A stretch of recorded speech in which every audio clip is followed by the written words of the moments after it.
Channel study with ಪರಶುರಾಮ್ಗೆ ಸ್ವಾಗತವನ್ನು ಕೊಡ್ತೀನಿ. ಇಂದು SA2 ಅಂದರೆ ವಾರ್ಷಿಕ ಪರೀಕ್ಷೆ 9ನೇ ತರಗತಿಯಲ್ಲಿ ಪ್ರಥಮ ಭಾಷೆ ಕನ್ನಡದಲ್ಲಿ ಮಾಡೆಲ್ ಕ್ವಶನ್ ಪೇಪರ್ 2 ಅನ್ನು ಫಸ್ಟ್ ಪಾರ್ಟಲ್ಲಿ 1 ಮತ್ತು 2 ಅಂಕದ ಪ್ರಶ್ನೆಗಳಿಗೆ ಉತ್ತರಗಳನ್ನು ತಂದಿದ್ದೀನಿ. ಆಲ್ರೆಡಿ ಒಂದು ಕ್ವಶನ್ ಪೇಪರನ್ನು ಹಾಕಿದ್ದೀನಿ. ನಾನು ಇಲ್ಲಿಯವರೆಗೆ ಕನ್ನಡ ಕ್ವಶನ್ ಪೇಪರನ್ನು ಹಾಕಿದ್ದೀನಿ, ಹಿಂದಿ ಹಾಕಿದ್ದೀನಿ ಮತ್ತು SS ಕೂಡ ಹಾಕಿದ್ದೀನಿ. ಸೊ ಬಾಕಿ ವಿಷಯಗಳನ್ನು ಕೂಡ ಬೇಗನೆ ಲೈನ್ ಅಪ್ ಮಾಡ್ತೀವಿ, ಅವುಗಳನ್ನು ಸಹಿತ ನೋಡಿ. ಪ್ರತಿ ವಿಷಯದಲ್ಲಿ ನಿಮಗೆ 2-3 ಸೆಟ್ ಕ್ವಶನ್ ಪೇಪರ್ಗಳು ಸಿಗ್ತವೆ. So don't worry. So important ಕ್ವಶನ್ಸ್ಗಳನ್ನೇ ಕವರ್ ಮಾಡ್ತೀನಿ, ನಿಮ್ಮ ಆ್ಯನ್ಯುವಲ್ ಎಕ್ಸಾಮ್ಗೆ ಯೂಸ್ ಆಗ್ತದೆ. ಆಲ್ರೆಡಿ 9ನೇ ಎಲ್ಲ ವಿಷಯಗಳ ಪಾಠದ ಪ್ರಶ್ನೋತ್ತರಗಳನ್ನು, ಆಮೇಲೆ FA ಎಕ್ಸಾಮ್ ಕ್ವಶನ್ ಪೇಪರ್ಗೂ ಸಹಿತ ನಮ್ಮಲ್ಲಿ ತುಂಬಾ ಇದ್ದಾವೆ, ಅವುಗಳನ್ನು ನೋಡ್ಕೊಡ್ರಿ ಅಂತ ಹೇಳ್ತಾ ವಿಡಿಯೋಗಳನ್ನು ಲೈಕ್, ಶೇರ್ ಮತ್ತು ಸಬ್ಸ್ಕ್ರೈಬ್ ಮಾಡೋದನ್ನು ಮಾತ್ರ ಮರೆಯದಿರಿ. ಸೊ ನೋಡ್ಕೊಂಡು ಬರೋಣ 9ನೇ ಕನ್ನಡ ಆ್ಯನ್ಯುವಲ್ ಎಕ್ಸಾಮ್ದು second set model question paper. So first ಮೇನ್ಸಲ್ಲಿ 6 ಬಹು ಆಯ್ಕೆ ಪ್ರಶ್ನೆಗಳಿರ್ತಾವೆ. ಪ್ರತಿ ಸರಿಯಾದ ಉತ್ತರಕ್ಕೆ 6 ಅಂಕ, ಒಟ್ಟು 6 ಪ್ರಶ್ನೆ 6 ಅಂಕ ಇಲ್ಲಿ ಇರ್ತವೆ. ಓಕೆನಾ. ನಿರ್ಭಯವಾಗಿ ಪದ ಈ ಸಂಧಿಗೆ ಉದಾಹರಣೆಯಾಗಿದೆ ಅಂತ ಕೇಳಿದ್ರು, ಅದು ಅಗಮ ಸಂಧಿ ಅನ್ನೋದು ಸರಿಯಾದ ಉತ್ತರ. ಹೆಜ್ಜೇನು ಪದ ಈ ಸಮಾಸಕ್ಕೆ ಉದಾಹರಣೆಯಾಗಿದೆ, ಅದು ಕರ್ಮಧಾರಯ ಸಮಾಸಕ್ಕೆ ಉದಾಹರಣೆ ಪದ ಹೆಜ್ಜೇನು. ಪಂಚಮಿ ವಿಭಕ್ತಿಯ ಕಾರಕರ್ತ ಕೇಳಿದ್ದಾರೆ, ಅಪಾದಾನ ಅನ್ನೋದು ಸರಿಯಾದ ಉತ್ತರ. ಕ್ರಿಯಾಪದದ ಮೂಲ ರೂಪ ಧಾತು. ಆಶೀರ್ವಾದ, ಅಪ್ಪನೆ, ಆಜ್ಞೆ, ಹಾರೈಕೆ, ಸಮ್ಮತಿ ಇತ್ಯಾದಿ ವಿಧಿಗಳನ್ನು ಹೊಂದಿರುವ ಕ್ರಿಯಾಪದಗಳನ್ನು ಏನಂತ ಕರೀತಾರೆ ಅಂತ ಕೇಳಿದ್ರು. ಸೊ ದ ರೈಟ್ ಆನ್ಸರ್ ಏನಾಗ್ತದಪ್ಪ ಅಂತಂದ್ರೆ ಎಸ್, ವಿದ್ಯಾರ್ಥಕ ಕ್ರಿಯಾಪದಗಳು ಅಂತಕ್ಕಂಥದ್ದು ಸರಿಯಾದ ಉತ್ತರ. ಕಾವೇರಿ, ಸೊ ಇದು ನದಿ, ಈ ಪದ ಈ ನಾಮಪದಕ್ಕೆ ಉದಾಹರಣೆಯಾಗಿದೆ ಅಂತ ಕೇಳಿದ್ರು. ಜಸ್ಟ್ ಕಾವೇರಿ ಅಂತಕ್ಕಂಥದ್ದು ಅಂಕಿತ ನಾಮ ಆಗ್ತದೆ, ಯಾಕಂದ್ರೆ ಇಟ್ಟ ಹೆಸರುಗಳು ಎಲ್ಲ ಕೂಡ ಅಂಕಿತ ನಾಮಕ್ಕೇನೆ ಸೇರಿರ್ತವೆ. Okay, S. ಇನ್ನು ಮುಂದೆ ಹೋಗೋಣ. ಸಂಬಂಧೀಕರಣ ಪದಗಳಿರ್ತವೆ. ಮೊದಲ 2 ಪದಗಳ ಸಂಬಂಧವನ್ನು ಗ್ರಹಣ ಮಾಡಿಕೊಂಡು 3ನೇ ಪದದ ಸಂಬಂಧವನ್ನು ಬರಿಬೇಕು. ಸಿಂಗರ, ಸಿಂಗಾರ, ಸಂಸ್ಕೃತ, ಸಕ್ಕದ, ತತ್ಸಮ ತದ್ಭವ, ಮೊಗಳು, ತೆಗಳು, ಕಾರ್ಮುಗಿಲ, ಬರ್ಪದು ಅಂತ ಇದೆ ಇದು. ಸೊ ಬರ್ಪದು ಅಂತಂದ್ರೆ ಬರುವುದು ಅಂತ ಇದರ ಉತ್ತರ ಬರಬೇಕು. ನೆಕ್ಸ್ಟ್ ಮನೆ ಮಠ ಜೋಡು ನುಡಿ ಆದರೆ ಅಲ್ಲಲ್ಲಿ ಕೇಳಿದ್ದಾರೆ. ಸೊ ಅಲ್ಲಲ್ಲಿ ಅಂತಕ್ಕಂಥದ್ದು ದ್ವಿರುಕ್ತಿ ಆಗ್ತದೆ. ಇನ್ನು ಕ, ಗ ಇವು ಅಲ್ಪ ಪ್ರಾಣಾಕ್ಷರಗಳು, ಭ, ಜ ಇವು ಏನಪ್ಪ ಅಂದರೆ ಮಹಾಪ್ರಾಣಾಕ್ಷರಗಳು ಅಂತ ಬರೀಬೇಕು. ಇನ್ನು ಒಂದು ವಾಕ್ಯದಲ್ಲಿ ಉತ್ತರಗಳನ್ನು ಬರಲಿಕ್ಕೆ ಹೋಗೋಣ. ಒಟ್ಟು 7 ಪ್ರಶ್ನೆಗಳಿದ್ದಾವೆ. ಪ್ರತಿ ಸರಿಯಾದ ಉತ್ತರಕ್ಕೆ 1 ಅಂಕ, 7 ಪ್ರಶ್ನೆ 7 ಅಂಕ. ಪ್ರಶ್ನೆ 11, ರಾಜನಿಗೆ ಮಹತ್ತರವಾದ ಶ್ರೇಯಸ್ಸನ್ನು ತಂದುಕೊಡಬಲ್ಲವನು ಯಾರು? ಉತ್ತರ, ಮೇಧಾವಿಯು, ಶೂರನು, ಕಾರ್ಯದಕ್ಷನು, ರಾಜ್ಯಶಾಸ್ತ್ರ ವಿಶಾರದನೂ ಆದ ಸಚಿವ. ಸೊ ರಾಜನಿಗೆ ಏನು ಮಾಡ್ತಾನಪ್ಪ ಅಂದರೆ ಮಹತ್ತರವಾದ ಶ್ರೇಯಸ್ಸನ್ನು ತಂದು ಕೊಡ್ತಾನೆ.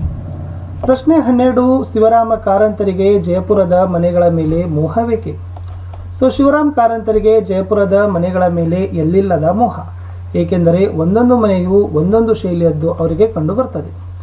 ಪ್ರಶ್ನೆ 13, ಸ್ವಾಮಿಯವರಿಗೂ SL ಭೈರಪ್ಪ ಅವರಿಗೂ ಪರಿಚಯವಾಗಿದ್ದು ಎಲ್ಲಿ? ಸೊ ಸ್ವಾಮಿ ಮತ್ತು SL ಭೈರಪ್ಪ ಅವರು ಪರಿಚಯವಾಗಿದ್ದು ಮೈಸೂರು ವಿಶ್ವವಿದ್ಯಾಲಯಕ್ಕೆ ಸಂದರ್ಶಕ ಪ್ರಾಧ್ಯಾಪಕರಾಗಿ ಬಂದ ಸಂದರ್ಭದಲ್ಲಿ.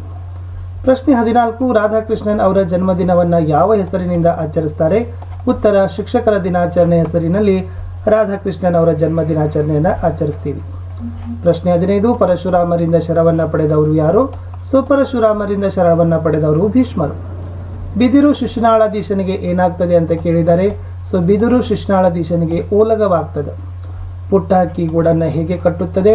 ಪುಟ್ಟ ಹಕ್ಕಿ ಕಡ್ಡಿ ಕಡ್ಡಿ ಕೂಡಿಸಿ ಗೂಡನ್ನು ಕಟ್ಟುತ್ತದೆ ಅಂತ ಬರೆದ್ರೆ ಸರಿಯಾದ ಉತ್ತರ ಬರ್ತದೆ. 4th ಮೇನ್ಸ್ಗೆ ಹೋಗೋಣ. 10 ಪ್ರಶ್ನೆಗಳಿರ್ತವೆ. ಪ್ರತಿ ಸರಿಯಾದ ಉತ್ತರಕ್ಕೆ 2 ಅಂಕ, ಒಟ್ಟು 20 ಅಂಕಗಳು. 3-4 ವಾಕ್ಯಗಳಲ್ಲಿ ಉತ್ತರಗಳನ್ನು ಬರೀಬೇಕು.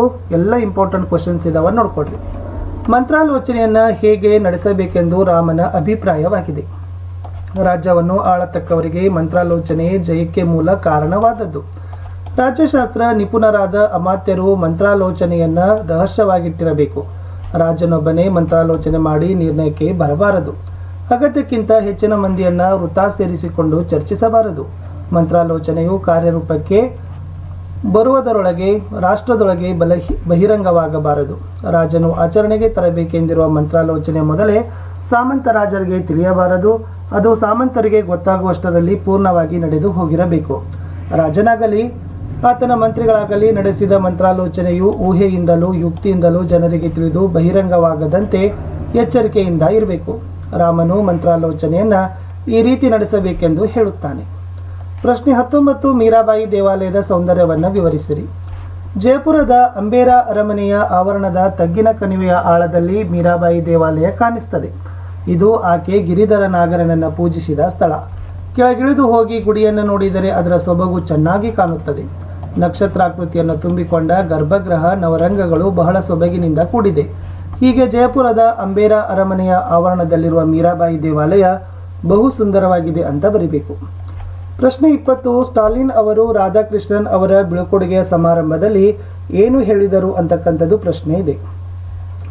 ಉತ್ತರ ಏನಾಗಿತ್ತಪ್ಪ ಅಂತಂದ್ರೆ, ರಷ್ಯಾ ದೇಶ ಅಧ್ಯಕ್ಷರಾದ ಸ್ಟಾಲಿನ್ ಅವರು ರಾಧಾಕೃಷ್ಣನ್ ಅವರ ಬೀಳ್ಕೊಡುಗೆಯ ಸಮಾರಂಭದಲ್ಲಿ, ನೀವೊಬ್ಬರೇ ನನ್ನನ್ನು ಒಬ್ಬ ಮನುಷ್ಯನಂತೆ ಕಂಡು ವರ್ತಿಸಿದವರು. ನೀವು ನಮ್ಮನ್ನು ಬಿಟ್ಟು ಹೋಗುತ್ತಿರುವಿರಿ. ನನಗೆ ಇದು ದುಃಖ ನೀಡಿದೆ. ನೀವು ಹೆಚ್ಚು ಕಾಲ ಬಾಳಬೇಕೆಂಬುದೇ ನನ್ನ ಆಸೆ. ನಾನು ಹೆಚ್ಚು ಕಾಲ ಬಾಳೋದಿಲ್ಲ ಎಂದು ಹೇಳಿದರು. ಅಷ್ಟೇ ಅಲ್ಲ, ಅಶೋಕನು ಕಳಿಂಗ ಯುದ್ಧದ ಅನಂತರ ಶ್ರೇಷ್ಠ ಮನುಷ್ಯನಾದಂತೆ ಆಗುವಿರಿ ಎಂದು ತಮ್ಮ ಪ್ರಥಮ ಭೇಟಿಯಲ್ಲಿ ರಾಧಾಕೃಷ್ಣನ್ ಅವರು ಮಾತನ್ನು ಸ್ಮರಿಸಿಕೊಂಡರು ಅಂತಕ್ಕಂಥ ಬರೆದ್ರೆ ಅಂಕಗಳನ್ನು ಕೊಡ್ತಾರೆ. 21. ಕೆಳಗೆ ಬಿದ್ದ ವೃದ್ಧನನ್ನು ನೋಡಿ ನೆರೆದಿದ್ದ ಜನ ಏನೆಂದು ಮಾತನಾಡಿಕೊಂಡರು. ಕೆಳಗೆ ಬಿದ್ದ ವೃದ್ಧನನ್ನು ನೋಡಿ ನೆರೆದಿದ್ದ ಜನ, ಈ ವೃದ್ಧನನ್ನು ಹಿಡಿದು ಬಿಟ್ಟರೆ ತುಪ್ಪದ ಕೊಡದ ಮೇಲೆ ಅಲ್ಲದೆ ಬೇರೆಡೆಗೆ ಬೀಳನು. ಈ ವೃದ್ಧ ಬ್ರಾಹ್ಮಣನನ್ನ, ಮುಪ್ಪಿನ ಮರಳನನ್ನ, ಗೌತಮನ ಗೋವನ್ನ, ಬೃಹನ್ಮತಿಕಾರನನ್ನ ಮದುವೆ ಮಂಟಪದೊಳಗೆ ಬಿಟ್ಟವರು ಯಾರು? ಅಪಶಕುನವಾಯಿತು, ಮದುವೆಯು ಹಸನಾಗದು ಎಂದು ಮಾತನಾಡಿಕೊಂಡರು. 22. ಬಿದಿರು ಮಕ್ಕಳಿಗೆ, ರೈತರಿಗೆ, ಮಹಾತ್ಮರಿಗೆ ಯಾವ ರೀತಿಯಲ್ಲಿ ಉಪಯೋಗವಾಗುತ್ತದೆ? ಬಿದಿರು ಮಕ್ಕಳಿಗೆ ಮಕ್ಕಳನ್ನು ಕೊಡುವ ಕೋಲಾಗುತ್ತದೆ. ಬಿದಿರು ರೈತರಿಗೆ ಧಾನ್ಯವನ್ನ ಬಿತ್ತುವ ಕೂರಿಗೆ ಆಗ್ತದೆ. ಬಿದಿರು ಮಹಾತ್ಮರ ಕೈಗೆ ಬೆತ್ತವಾಗ್ತದೆ. ಹೀಗೆ ಬಿದಿರು ಮಕ್ಕಳಿಗೆ, ರೈತರಿಗೆ, ಮಹಾತ್ಮರಿಗೆ ಉಪಯೋಗವಾಗ್ತದೆ ಎಂದು ಸಂತ ಶಿಶುನಾಳ ಶರೀಫ ಹೇಳಿದ್ದಾರೆ. ಪ್ರಶ್ನೆ 23. ಕನ್ನಡ ಮತ್ತು ಸಂಸ್ಕೃತ ಭಾಷಾ ಬಳಕೆಯ ಬಗ್ಗೆ ನಯಸೇನ ಏನು ಹೇಳುತ್ತಾನೆ? ನಯಸೇನ ಕನ್ನಡದಲ್ಲಿ ಕಾವ್ಯವನ್ನು ರಚಿಸುವ ಸಮಯದಲ್ಲಿ ಸಂಸ್ಕೃತ ಶಬ್ದವನ್ನು ಸೇರಿಸುವ ಬಗ್ಗೆ ಆಕ್ಷೇಪ ವ್ಯಕ್ತಪಡಿಸ್ತಾನೆ. ಅವನು ಕಾವ್ಯ ರಚಿಸುವುದಾದರೆ ಶುದ್ಧ ಕನ್ನಡದಲ್ಲಿ ರಚಿಸಬೇಕು, ಇಲ್ಲವೇ ಸಂಸ್ಕೃತದಲ್ಲಿ ರಚಿಸಬೇಕು. ಇವೆರಡರನ್ನ ಬೆರೆಸಿ ಕಾವ್ಯ ರಚನೆ ಮಾಡಿದರೆ ಎಣ್ಣೆ ತುಪ್ಪಗಳ ಮಿಶ್ರಣವಂತೆ ಆಸ್ವಾದವಾಗುತ್ತದೆ ಎಂದು ಏನು ಮಾಡ್ತಾನಪ್ಪ ಅಂದ್ರೆ ಅಭಿಪ್ರಾಯ ಪಡ್ತಾನೆ. 24. ಪಂಡರಿಬಾಯಿ ನಾಟಕ ರಂಗಕ್ಕೆ ಪ್ರವೇಶಿಸಬೇಕಾಗಿ ಬಂದದ್ದು ಯಾಕೆ?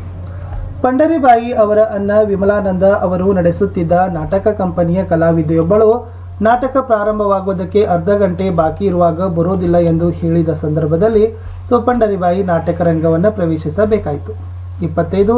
ಶಬಲೆ ಹೇಳಿದಂತೆ ಪೋರ್ಚುಗೀಸರು ಯಾವ ಕಾರಣಗಳಿಗಾಗಿ ಯುದ್ಧಕ್ಕೆ ಸಿದ್ಧರಾಗಿದ್ದರು? ಪೋರ್ಚುಗೀಸರು ಯುದ್ಧಕ್ಕೆ ಸಿದ್ಧವಾಗಿದ್ದ ಎರಡೂ ಉದ್ದೇಶಗಳು ಯಾವೆಂದರೆ, ಒಂದು ಚೆನ್ನಭೈರಾದೇವಿಗೆ ಸಹಾಯ ಮಾಡಿದ ತಪ್ಪಿಗೆ ರೋಜಾರಿಯೋನನ್ನು ಪೋರ್ಚುಗಲ್ಲಿಗೆ ಒಯ್ದು ದಂಡನೆಯನ್ನು ನೀಡಲು, ಇನ್ನೊಂದು ಚೆನ್ನಭೈರಾದೇವಿಯು ಮತಾಂತರಕ್ಕಾಗಿ ಇರುವ ಮಿಷನರಿಗಳಿಗೆ ಅವಕಾಶ ನೀಡುತ್ತಿಲ್ಲವಾದ್ದರಿಂದ ಆಕೆಯನ್ನು ಬಂಧಿಸಿ ಗೋವೆಗೆ ಒಯ್ಯಲು. 26. ದೈವದವರ ತೀರ್ಪಿನ ಬಗ್ಗೆ ಶಾಂತಲೆಯ ಅಭಿಪ್ರಾಯವೇನು? ಭೂಮಿಯಲ್ಲಿ ಸಿಕ್ಕಿದ ಹೊನ್ನು ಇಬ್ಬರಿಗೂ ಬೇಡವಾದ ಮೇಲೆ ರಾಜ್ಯದ ಬೊಕ್ಕಸ ಸೇರಲಿ, ಇದು ದೈವದವರು ತೀರ್ಪು ನೀಡಿತು. ಆಗ ಶಾಂತಲೆಯು ಬೊಕ್ಕಸಕ್ಕೆ ಸೇರಲು ಈ ಹೊನ್ನು ಸಾಮ್ರಾಟರ ದುಡಿಮೆಯಲ್ಲ, ಅದು ಪ್ರಜೆಗಳ ಬೆವರಿನ ಫಲ. ಹೀಗಾಗಿ ಈ ಹೊನ್ನು ಈ ಊರಿನ ಏಳಿಗೆಗೆ ವಿನಿಯೋಗವಾಗಬೇಕು ಎನ್ನುವುದು ದೈವದವರ ತೀರ್ಪಿನ ಬಗೆಗೆ ಶಾಂತಲೆಯ ಅಭಿಪ್ರಾಯವಾಗಿತ್ತು. 27. ನನ್ನಾಸೆ ಕವನದಲ್ಲಿ ಇಂದುಮತಿ ಲಮಾನಿಯವರ ಆಸೆಗಳೇನು?